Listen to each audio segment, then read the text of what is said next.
I'm Mark Seifter. And I'm Linda Zayas Palmer. And this is Arcane Mark.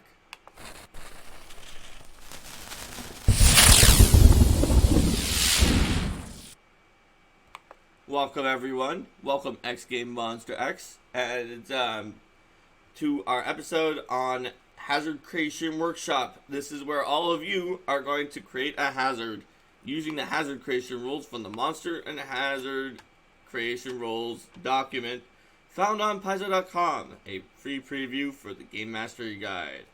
So, everyone open up to Building Hazards. That is page 21 of your Monster and Hazard Creation Rules document. And if you don't have the Monster and Hazard Creation Rules document, perhaps because you're watching from a phone or some other place that makes downloading it not so easy. Or a restaurant. Or a restaurant, for example.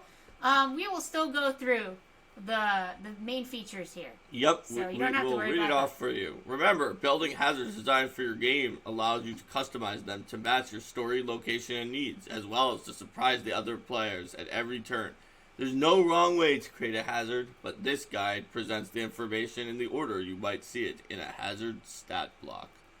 So, just like when we did the monster creation workshop, we're going to start with a concept. What is the concept for our hazard? What are we trying to do here? What level is it? Will it be simple or complex? Is it a trap, haunt, or environmental hazard, or something else? Let's think about what the concept of the hazard is. So let's pitch a concept, any kind of idea, and we'll then take a vote on that and start ourselves off.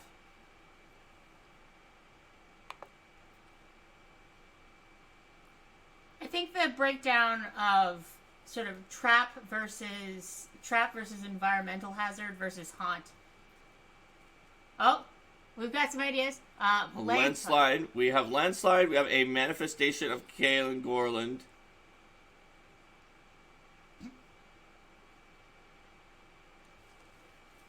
Yes, Kaelin Gorland, Kaelin, our god that we created in Build a Deity workshop. That's right.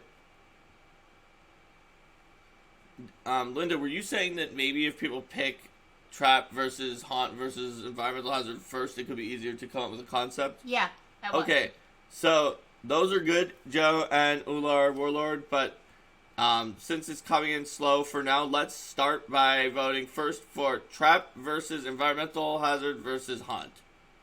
So, everyone just type in trap, environmental, or haunt. Alright, so environmental, which a landslide is. Environmental, trap. Haunt, one vote for environmental, one vote for trap, 2 votes for haunt. 2 votes for haunt so far. Another vote for haunt. Oh wait, no, that's the same vote for haunt. Okay. Okay. Haunt. Okay, haunta. So we're gonna do a haunt. Another haunt. Okay, we're building a definitely haunt. building a haunt for. I mean, it's October. We're gonna do a haunt. Okay, so we're building a haunt, and what ideas do we have for a haunt? So we already had one from Ular Warlord, maybe a haunt that drains moisture from your body, and the haunt could be a manifestation of Kaelin Gorland in some way. Haunted gourd patch, says Joe. So we have that as another option for a haunt, for our top concept. So we could have a moisture draining haunt, a gourd patch. Any other ideas? We'll leave it for that for a little bit more, and then we'll vote among those ideas for which one will be our concept. Haunts can really cover a lot of ground in terms of how their manifestations work. Oh, says you, the creator of like all of the special different kinds of haunts in the in horror adventures. Well, yeah, I mean, I think that they're really it's really great to see them breaking away from their more and more from their roots as let's just copy a spell. So, moisture draining, haunted gourd patch, illusory haunt, claustrophobia haunt, illusion food, pumpkins from the house with the clock in its walls. Yeah, hope your Saturday's going well also, Joe. Ours is going pretty well. Mine just started I before this show. I woke up a few hours ago and started doing some piezo work because there's too much to do to necessarily always do in a work week. Whee! Yeah, you told me I can't do any work on the weekend. And Yeah, you but did work on the weekend.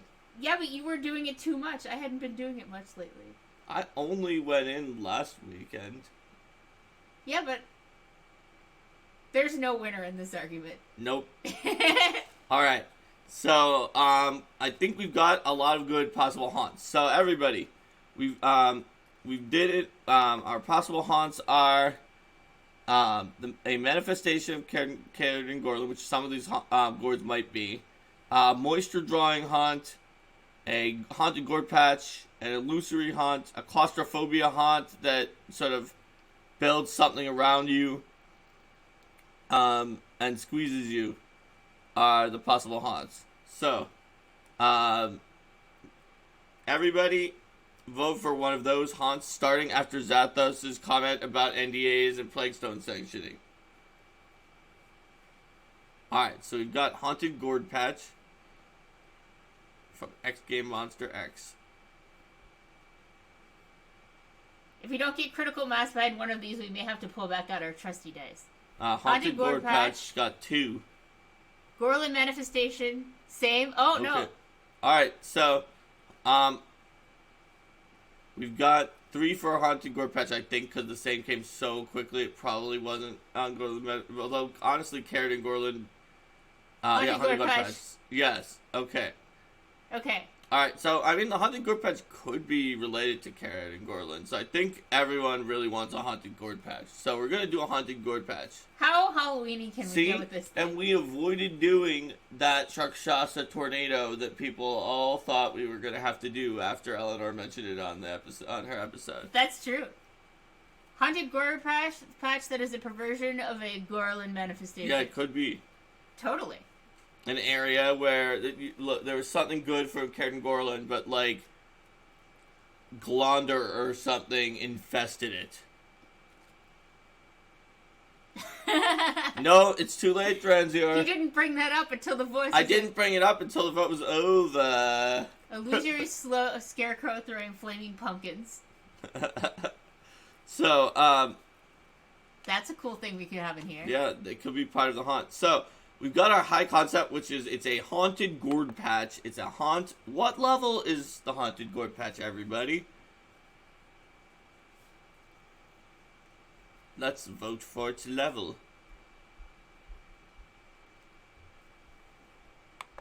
Also, if you haven't read James Jacobs' blog about the story of Desna letting Glonder out, that is also a recent blog on Paizo.com.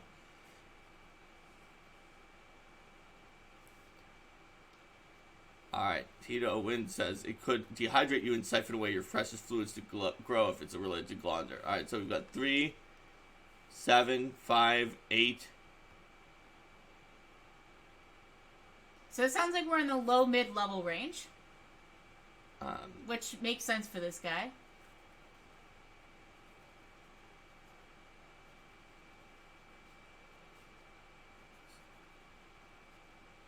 Six, 5, 5. So that's 39 divided by 8 is, I think... Illusory scarecrows throw flaming pumpkins. I'm writing down the ideas for manifestation. I think that brings it to 5. Joe, it could be higher than level 20, but oh gosh, let's not do that. Alright, so I think that brings it to 5. Alright, level 5. It was good. It was around almost 6, but then there are a bunch of 5s, so that brought the median down to 5.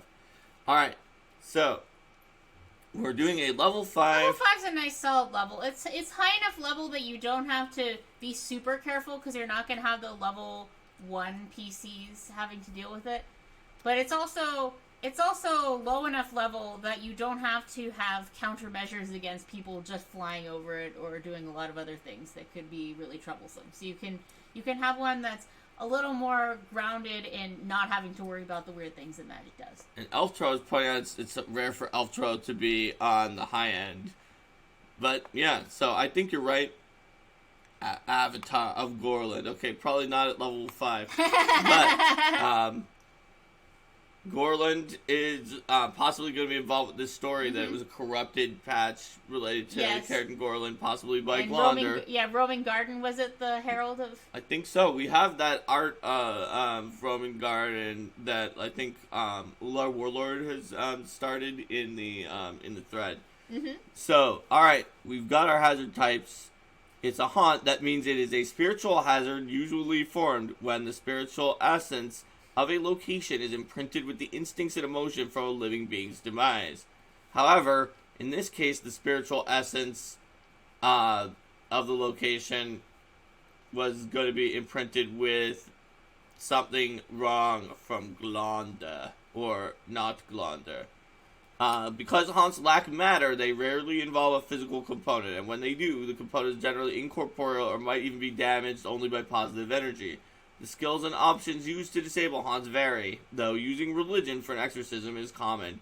However, even with a successful check to disable a haunt, it can reoccur until its unfinished business is resolved. Typically, successfully disabling or enduring a haunt provides clues to determine what it would take to lay to rest permanently. That is the information in the Hazard Creation Guide about haunts, which is the one we chose. So let's talk about the numbers again. If you were here last week or just like read and memorized everything in the document, you already know this, but extreme values are world-class statistics just like in Monsters. However, actually before we go forward, I forgot, there's one more thing in the concept. Is this a simple or a complex hazard? We need to pick that before we get out of concept. So a simple hazard is one and done. It might reset, but once it's gone off, it's done its thing. Whereas a complex hazard is something that has its own initiative and it's going to act round over round. You're usually going to need to successfully complete multiple checks to disable it, and it's something that that kind of has its own actions and progresses forward. Complex. Yeah, okay. I mean, come on. Did you think the Arcade Mark community were not going to pick complex? Complex. Yeah, okay. Well, we technically had to ask. Okay, so complex hazard All right, it's complex. Okay, so in that case... Good point. We did have to determine that. So, for extreme statistics, in Monsters, until like pretty high levels, you don't usually use them. But in a hazard, almost all hazards have one extreme statistic, because hazards normally activate only if they've gone unnoticed or someone critically failed to disable them. So, does it have it? Oh, Linda is typing something, so I now cannot see what we're doing. Alright, she says never. Does it have an extreme stealth DC, making it incredibly hard to find? An extreme disable DC that makes it perilous to disable? Save DC that makes it deadly in the event it triggers? These are most common choices, each affect a different phase of encountering the hazard. Alright, so what's this hazard really good at? That's an extreme DC. Before we do, high is a capable level that serves as a baseline value for hazards, which covers what would be high and moderate for creatures. And low, if a hazard has a weakness, like a poor reflex save for a bulky mechanical trap or an easy DC to disable for a hard-to-find trap, usually has a low value. If you need something even lower, use a terrible value from building creatures. Or just an incredibly low value, like the Armageddon Orb Stealth in the core rulebook that is ridiculously low, even though it's a level 20, because you can see the drop of Rabagug's blood. You just really wish it wasn't there. Yep. So, as Linda was asking, now that we went through the statistic types, what do you guys think is going to be the extreme value? Since it's a complex hazard, and they could be punished by being hit by it lots of times.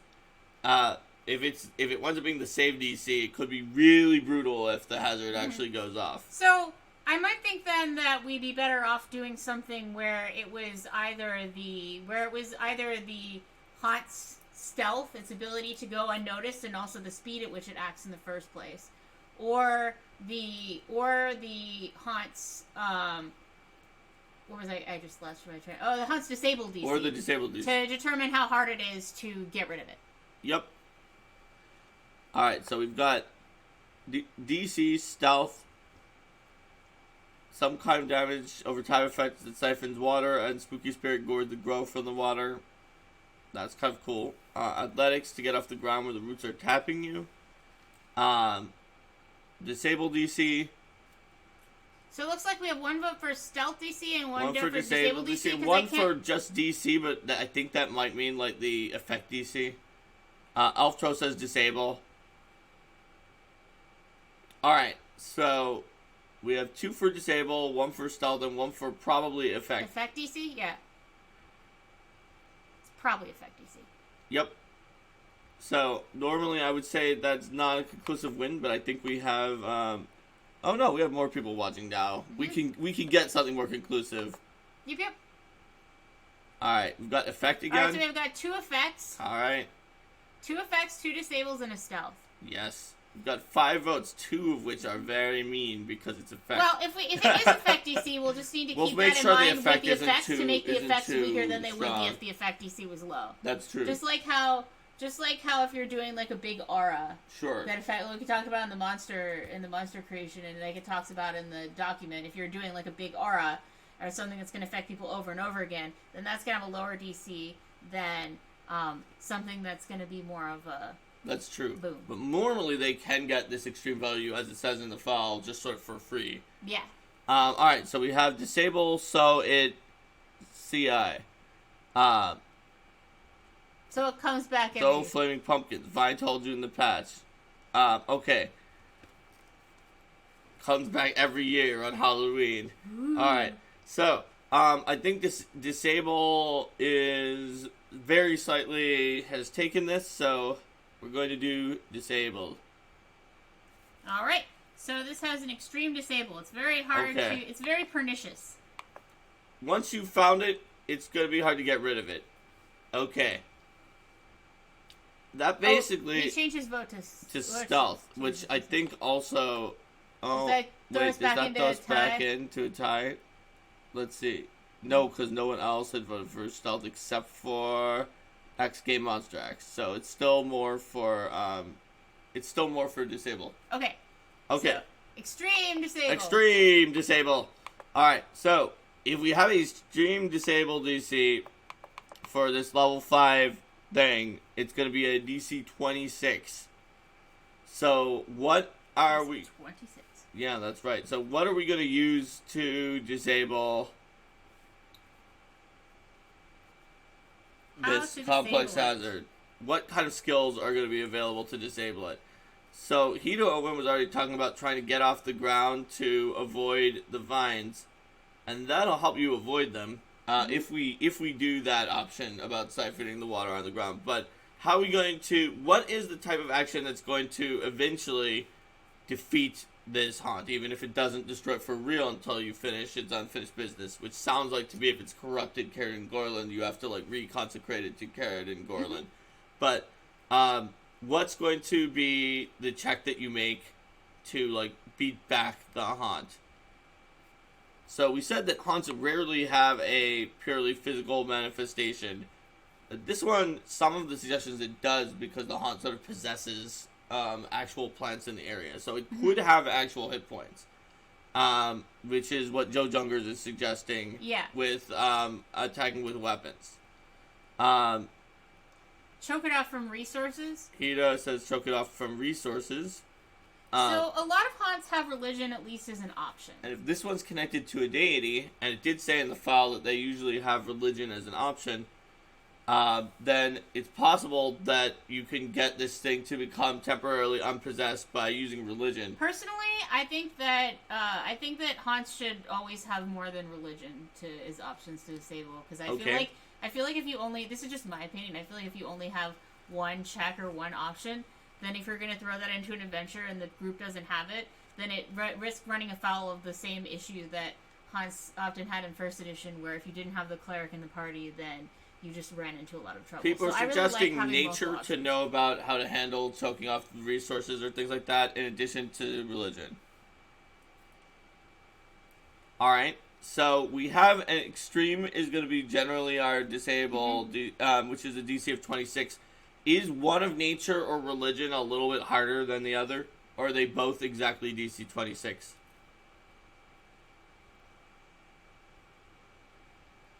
Oh yeah.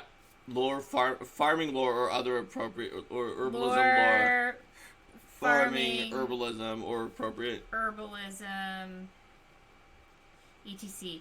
And there could still be a physical way to attack it as well. Although I imagine There could be. if There it's got usually aren't for haunts. if but it's got an extreme DC and you want people to try to go about it in a way that's not just physically attacking it, there's probably some serious challenges that come up when you physically attack it. yeah, that's right. If it's a simple hazard with an extreme DC, it doesn't matter if you can physically attack it. But a complex hazard with an extreme disabled DC, a physical attack sort of just bypasses that extreme disabled DC because you just attack it. Let's see.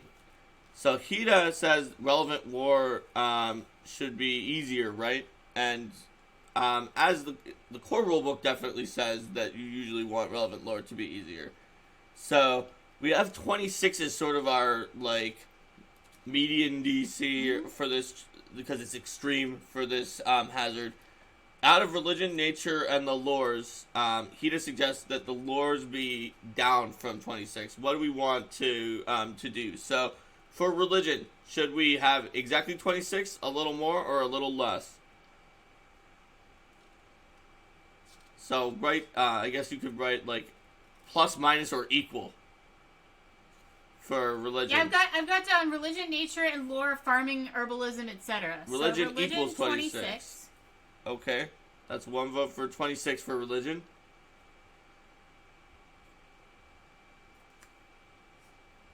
What do other people think? Also, religion equal. Okay, religion equal is doing well. All right, and at level 5, you could have one of the three options require expert. It's just not super easy to get.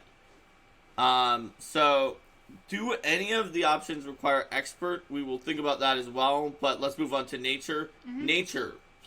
More, less, or equal to 26. Looks like I have a vote for Joe 24. Joe has suggesting that nature is a little easier than the extreme religion, and the lores are easier than that. What do other people think? Nature less than 26. Would leshies get a bonus? All followers of Carrot and Gorland and leshies or other things, the GM could give them their own circumstance bonuses or lower the DC potentially. Mm-hmm. All right, so it looks like 2 nature being less than 26, so 24 sounds good to me. Sure. And then 22 for the lores. There is also there's a nature equal. So we have 2 less and 1. We have 2 less and 1 equal. Yep. Okay. It looks like the nature is going to be a little lower. So here's the question then. The lores already you probably don't have farming lore or herbalism lore.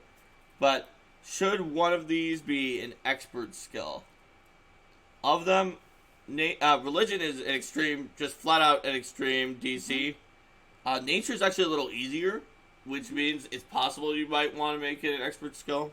I mean, it's possible that you might want religion to be an expert skill. Whatever you guys want to do, it mentions in the file that sometimes if you have a really high rank that is really efficient, you might want to have another way that is less efficient to disable that use a lower rank than the high rank.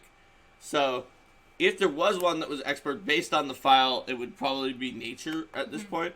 So should nature require an expert in nature, or is trained fine to disable it? What do you guys think? Just write expert or trained.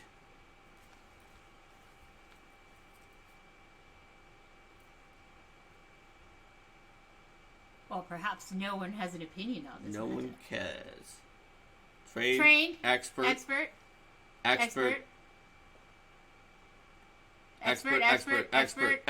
Oh, expert. Okay. Okay. Nature expert. They were thinking it's not an easy decision.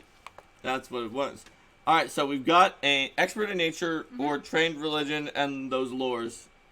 All right, great. So if you're an all-star if you have farming or herbalism lore. on this one. So also Pretty cool. at this point we should pick its sort of stealth modifier that it uses to roll initiative. So we already gave it an extreme disabled DC. There are a few ways to get slightly less than extreme, but even the nature expert is a little higher than high. The only one that's actually lower than high. It looks like Ultra's got a really long delay, so we may have a bit longer lag delay than usual. Huh. Okay, well, we'll just keep that in mind. We'll just keep that in mind and pause for longer. For us, exactly, it was like we're sitting there for 10 seconds and it's like, anyone? Well, I think that I think the other people hear us with regular lag, but what Alftro is on a phone in a restaurant. Okay, so. Yeah. Well, let's just give a little more time then. Yeah, we can do that. Yeah, sounds good. So, we've got because level 5 is the very first level we could put in an expert as a high minimum proficiency, but we have another option for it, so that's fine. So what's going to be our stealth bonus to roll into initiative? So we could do extreme again, but we have already taken our extreme value, or high or low. So, extreme, high. Oh, Ular is cutting out a bit too. Are you on a Are you on a mobile? Joe's got low. Joe's got more lag. Elftra's got lag. Olar's got lag. We may just be. Or Elftra. No, Joe's saying that's some lag to Elftra. Oh, that is some lag. Not yes. You have some lag. Okay. Yes. All right. So Joe's saying high for Appleknee says low for the stealth modifier to roll for initiative. XK Monster says high, so we have 2 highs, 1 low for the initiative of the hazard. High. All right. 3 highs, 1 low. I think high has probably got it. So, let's do the high modifier. Stealth high, which so that is gonna be plus 13. Plus 13. Yep, plus 13. Sweet. Alftro also agrees it should be high. It's tricky to find out what's wrong, just not as hard as it is to get rid of this thing. Okay, so defenses. The good news for us is if this thing is insubstantial enough that you mostly use religion or nature or lore to starve it of resources or to bring the religion of Cairden Gorland to exercise it, that means that we do not need to put in AC or saves or hardness or hit points. We can skip the entire section. However, if we do want there to be some kind of physical or spectral thing that you can also attack, first, as we said before, as Linda said before, we need to re-examine whether or not the extreme DC is actually going to make it challenging to disable, or people will just ignore that part. And second, we will need to calculate all of these values. So, I think we've got our high concept, but I think it's time before we grab the defense to zone in on exactly what we're going to do with this patch. So we had all sorts of cool ideas, like pumpkins, dehydrating siphoning fluids. Illusory scarecrows throwing flaming pumpkins. We had grabby vines that were part of the siphoning fluids, because they siphon your water, Spooky and spirit gourds grow out of the water. So we have at this point a bunch of different ideas that are all in the same general vicinity. The one that's a little more unique than the others in terms of which direction is like sort of the fireball shooting pumpkins, although that definitely fits with Cairden Gorland's theme of like light and pumpkin as well. So I would say Rico says it can spawn evil gourd legendary spirits too. So let's come up with the full concept because of the fact that it may not need any defenses if it is a typical haunt. So who wants it to fire off sort of flaming pumpkin fireball attacks? And who wants it to, and we'll combine Rico's in with the other one, with the creepy gourds, who wants it to sort of siphon off your water and grow like little evil gourd lushies that attack you?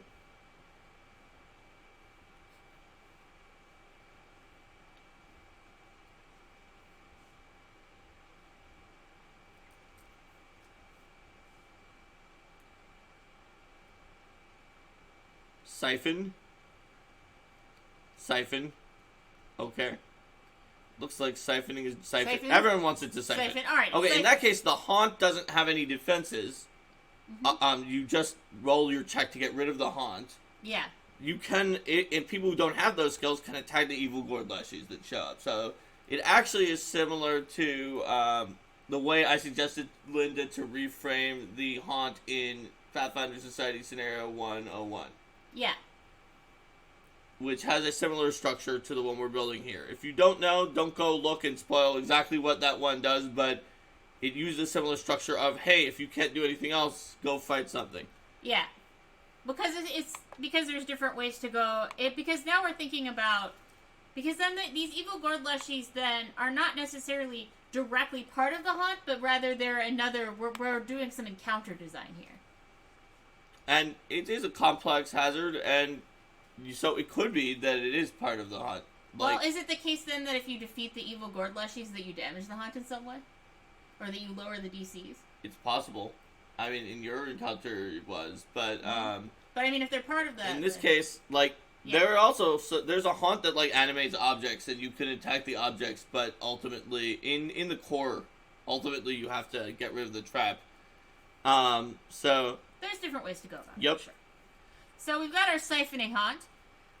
So we know it doesn't have any defenses that we have to worry about. We will have to worry about its offense. Mm-hmm. So I kind of want to see. It sounds like it siphons water and it creates gourd leshies. But I want to see what it does. Gourd leshies? Yeah, I want to see what it does in terms of its. I don't remember off the top of my head in second edition, but I want to see what it does in terms of its reaction. I think 1. How does it do anything special when it first pops onto the stage, or is its reaction activate? Haunts vary in that way. Huh. Okay. Ular Warlord sounds like is has some bad reception too.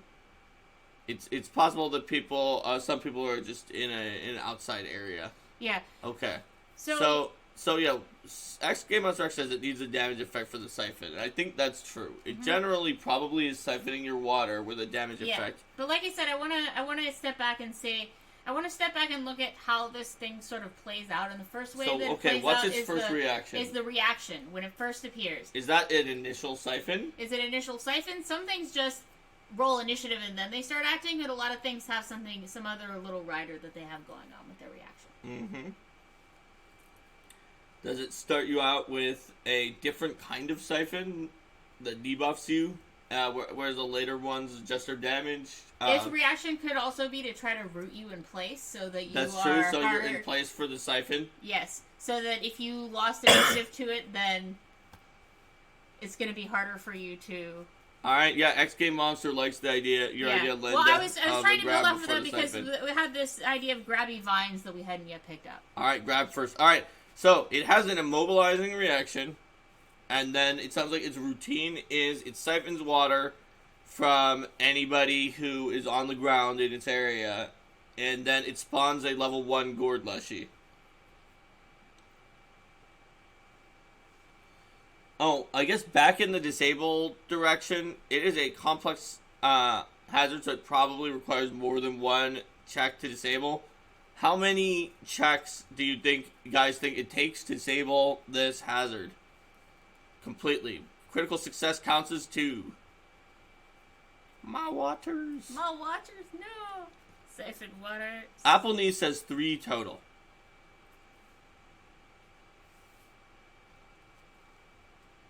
3. Alright, we're going to do 3. Alright, sounds too much for 3. 3 checks. Alright, so let's say it takes 3 checks to disable it. It summons gourd leshies. So it siphons water, when siphoning deals damage?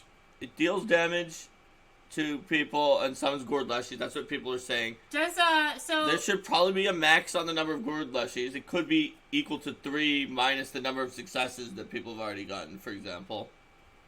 That makes sense. Generally, mechanics that are based on the number of successes are pretty cool because then you can feel that you have made progress through it. Joe asks, any conditions applied by the siphon? Is it just raw damage, or does it do some kind of condition to you? It could. It Could do enfeebled, for example. I mean, in theory, based on the theme, it could do drain, but that's way rough for a level 5. Yeah. For a level 5 And it could complex also hazard that depend keeps on how doing it. you. I mean, this siphon effect sounds like it's going to be a saving throw. It also could be something that depends on how you do on the save. So that you have a what happens when you fail. What happens? Joe when says the you DC fail. or damage could drop as you accumulate successes as well. That's true. Well, yeah, I mean, the hazard creation guide definitely talks about the fact that you can give people a feeling of progress by using those kind of things that Joe has pointed out there. Mm-hmm. Elf Troll was also going to say drain. And I mean, we could have a drained 1 as an option for a critical failure or something like that. Drain doesn't stack. Nothing stacks. In fact, the term stack is only even used once in the core rulebook. So I could see drain 1 on drain 1 as a critical failure effect. Mm-hmm. So let's see what we're gonna do here. It has some rules on complex hazards. And Applebee's mentioned fatigued. So Yeah. we could do. It could be. Fatigued is one that especially if fatigued had a duration, because normally you have to actually rest to cure. If you have legit fatigue because you actually stayed up for a really long time, you have to rest. There's no magic that's gonna remove that. Mm-hmm. Because that, if there was, it would just mean that people never slept again. So maybe you're like fatigued for. So we have fatigued, potentially fatigued, enfeebled, or drained as Yeah, well, options. I'm looking at failure being enfeebled, failure being enfeebled or fatigued.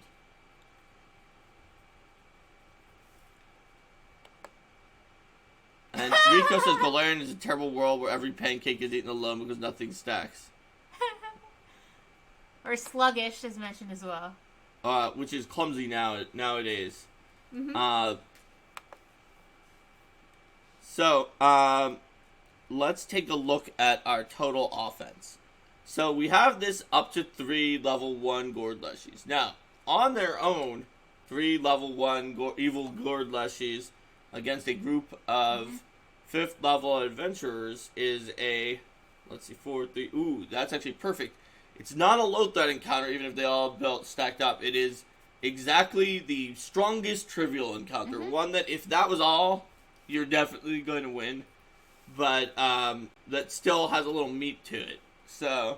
Oh, I like Joe's idea. Fatigued until you get a 10-minute rest and rehydrate. rehydrate. Yeah, I think that makes sense. I think that can be a good rider for the failed save. That could be a good rider. So Linda's putting down all these debuffs, so we should keep that in mind, what the debuffs are when we go to the damage, and the fact that it has leshies, even if they're not super strong, because we should not do all the damage that it can do. We are presumably we can, just like Hida Owen said all the way back in the beginning, it only affects creatures on the ground. It immobilizes you at first. Let's see. And so, this is also doing its own area damage rather than single target damage. It sure is doing area damage instead of single target damage, whereas the complex damage that is listed here is for single target damage. I think. Let's see. Yes. So what does the guide say to do when it's area damage? Let's see what the guide says to do for area damage. Almost all hazards need attack bonus for safety C. Hazards that deal damage need to listed damage value. Simple hazards deal about twice as much as complex hazards, have an attack bonus even higher than extreme for monsters. Complex hazards usually have attack bonus akin to a high for a creature. You can adjust them further using a table 2.9 attack bonus on page 64 if your hazard needs it. Simple hazard DCs aren't as accelerated as attack roll modifiers, since effects with DCs usually have some effect even on a successful saving throw. Use the EDC and HDC columns for extreme and hard DCs on table 216 offense below. The damage columns give a damage expression you can use, followed by the average damage in parentheses. If you want your own damage expression, remember the average damage is 2.5 for a D4, 3.5 for a D6, 4.5 for a D8, and 5.5 for a D10, 6.5 for a D12. So, these are giving the on-hit damage, it looks like, which would generally be single target. However, so over in designing complex hazards, it says designing complex hazards have a lot more in common with creatures than simple hazards do, and you'll see their statistics are similar to that of a creature. So that if I were looking at this, what I would probably do based on that is to look at the monster statistics and what Sure. monsters say I should do for area So since damage. we're not using extreme, it sounds like this table recommends a 22 is the DC to avoid being immobilized by the reaction, and the DC, probably the fort DC, to avoid being dehydrated and taking negative damage. Yeah, it's probably, I would say it's probably going to be fort for the siphon and Reflex for the immobilized? Probably. Those are some pretty classic fort Alright, reflex. so let's take a look at the area damage. Where are you, area damage? Here we go. Its unlimited use area damage would be 12, but it's also summoning Leshies and debuffing you and potentially dealing double and draining you on a critical failure. So, I imagine we might want to do a little less than that. What do you guys think for the damage? So, 12 would be if it didn't do all of that other extra stuff, just pulsed out 12 damage to everybody every round.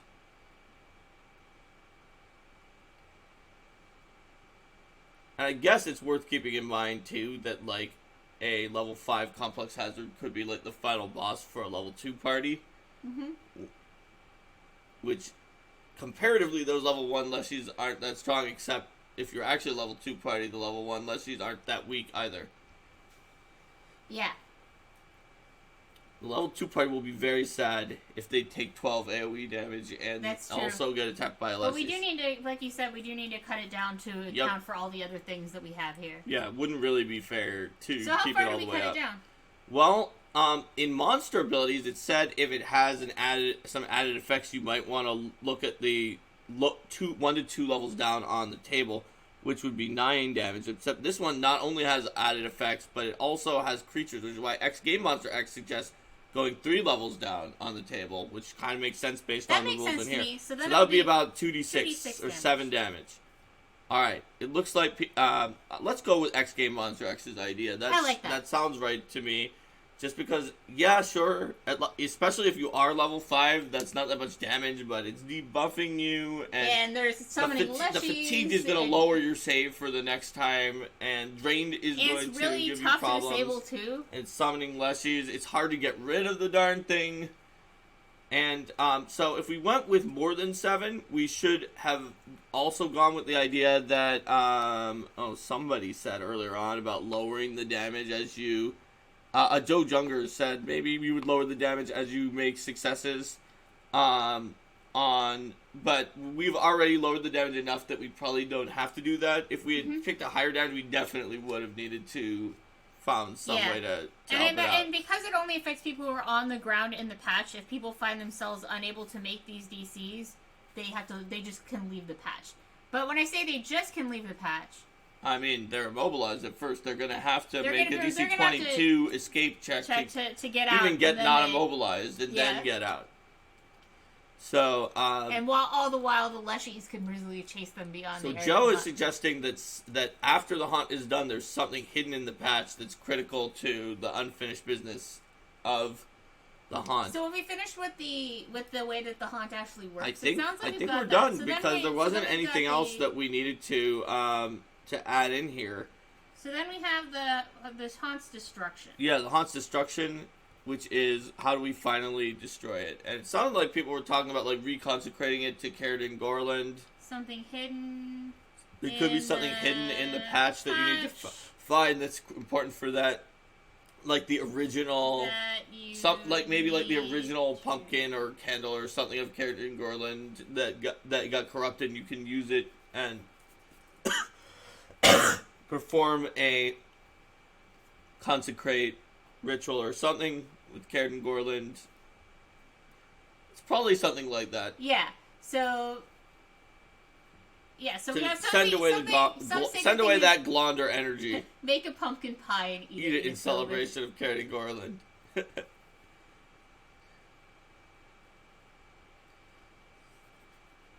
How high level is the consecrate ritual? It's uncommon, but you would be able to have it. I mean, not if you're level 2 and you're fighting this as a level 5 haunt, but you would be able to have it around if you had found it. Scatter candy around the path, says Joe. don't necessarily always list their destruction condition in them when we're just giving them generically, in part because how to destroy a haunt has a lot to do with the story of the game and how easy So the GM you mean wants like it to in be. the core rulebook it wouldn't say because Then the GM needs to be able to pick their destruction method. Pick the destruction method based on this. So it could be that 2 good destruction methods for this may be that you need to find something there and then use it as a part of reconsecration, or hold a festival and celebration of Karen and Gorlin in the area. Yeah. So we can give sample destruction methods, so that way the GM can, when you're using this, which obviously I know lots of you are going to use in your home game, you can make your own destruction method that fits the situation. In honor of Karen and Gorlin. With pumpkin pie. With pumpkin pie. Remember the pumpkin pie. Then we also have scattering candy. Yes. All right. Guys, I have a pumpkin pie in the fridge. I'm definitely going to be eating some after this. That's right. Quick, the haunt is going to attack us. Pull out the pumpkin pie now. I know, right? Pull it out now so we can be protected. Do you literally want me to go get the pumpkin pie out of the fridge? I'll do it. It's up to you. I'll do it. She's getting the pumpkin pie out of the fridge. That's how dedicated Linda is to making sure that this haunt is actually going to be defeated. Alright. Here's the pumpkin pie. Pumpkin pie. Now she's going to defeat the haunt. I'll defeat the haunt after. Okay. I'm not gonna eat pie during the episode.